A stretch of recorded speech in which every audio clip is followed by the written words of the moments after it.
So it's hot and dry and hot, but now's not the time to give up.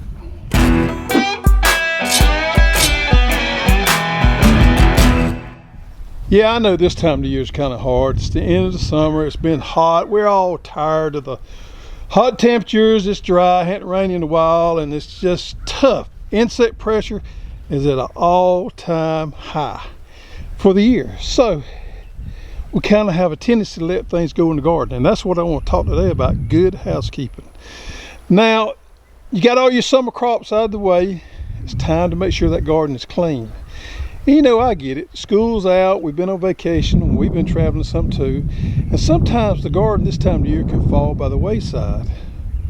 But it's really important to stay on top of things to keep that garden nice and clean. When those crops start declining, it's time to terminate them and get them out. Get everything cleaned up. Now you can see my garden's not perfect, but I got it in pretty good shape.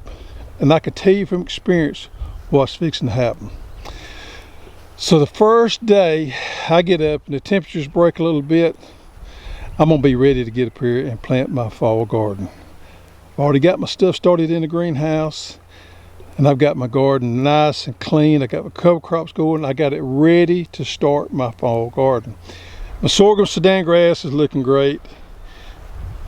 So instead of letting this get way tall, probably what I will do is I will till it in when it's very young. I probably won't even mow this in. I'll just take my tiller and till it till it's nice and tender. Tiller's gonna work it in pretty good. Now if it gets to be too rough, I'll take my lawnmower, flail mower, and mow it and then till it in. But at this stage, this young stage here, you could absolutely just work it in. When you work it into the soil, you're getting that organic matter in there, you're getting your beneficials working, your soil's coming back alive.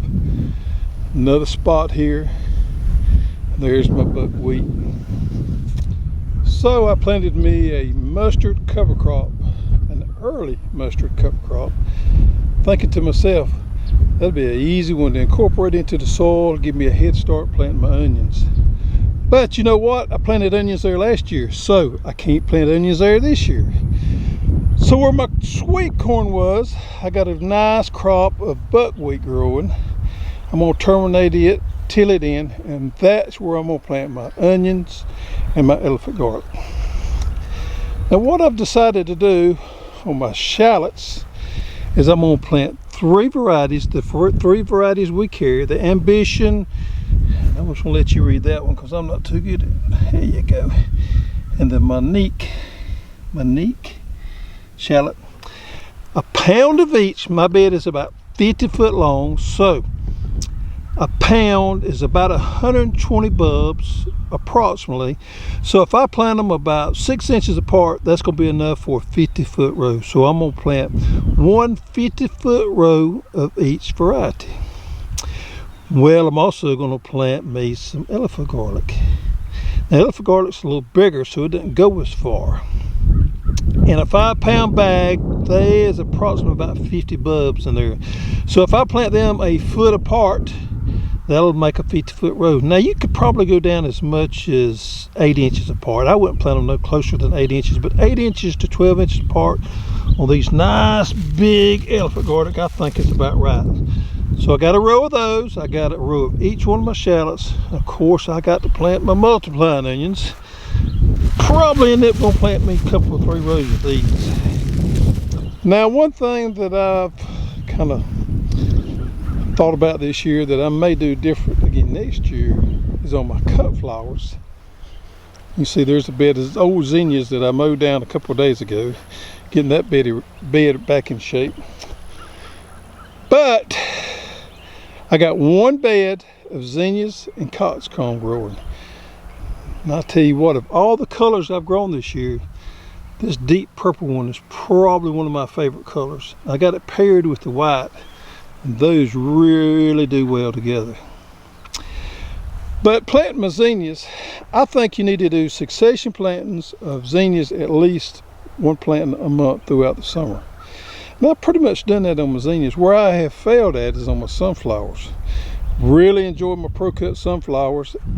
But what I notice is when those sunflowers get ready, they don't last very long. So my friend Lisa has told me in the past, is Greg, you need to do sunflower plantings every 2 weeks to keep a constant supply of sunflowers. Well, I've had the tendency in the past to plant these big old patches at one time.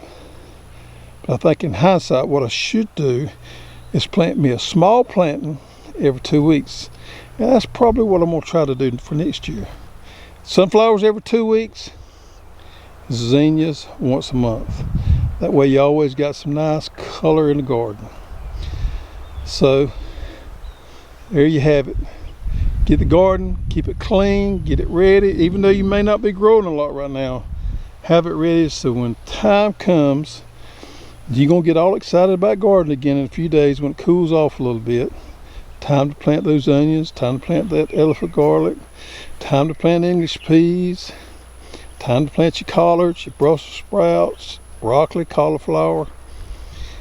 And it won't take you long to get out here and get everything ready and get it going. So if you enjoy gardening, hit that button below, subscribe to our channel, and get out in that garden and keep everything going. Don't get discouraged just because it's a little hot and dry. Keep that garden nice and clean, ready for the fall. There you go. Hope you enjoyed this video. We'll see you later.